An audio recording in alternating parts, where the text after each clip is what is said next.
À l'issue d'une première session de travail à Bruxelles, les chefs d'État et de gouvernement de l'Union européenne ont convenu de mettre en place une coopération permanente en matière de défense.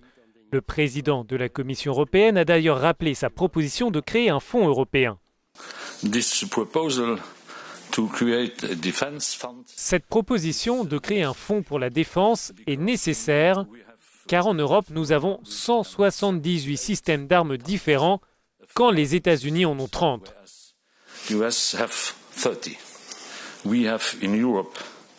Nous avons en Europe 17 types de chars quand les États-Unis en ont un.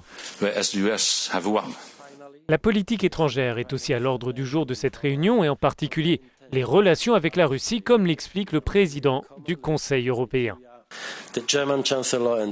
La chancelière allemande et le président français doivent faire le point sur la situation en Ukraine et un nouvel état des lieux sur la mise en œuvre des accords de Minsk, ce qui devrait entraîner une prolongation de 6 mois des sanctions contre la Russie. Pour son premier sommet européen, le président français a salué la décision du Royaume-Uni de présenter, dans le cadre du Brexit, ses propositions sur le droit des citoyens.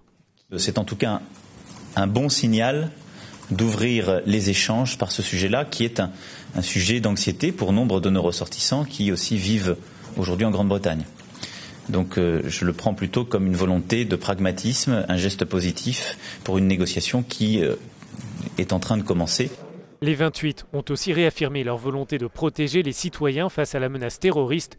Ils souhaitent que les réseaux sociaux soient plus impliqués dans la lutte contre la radicalisation.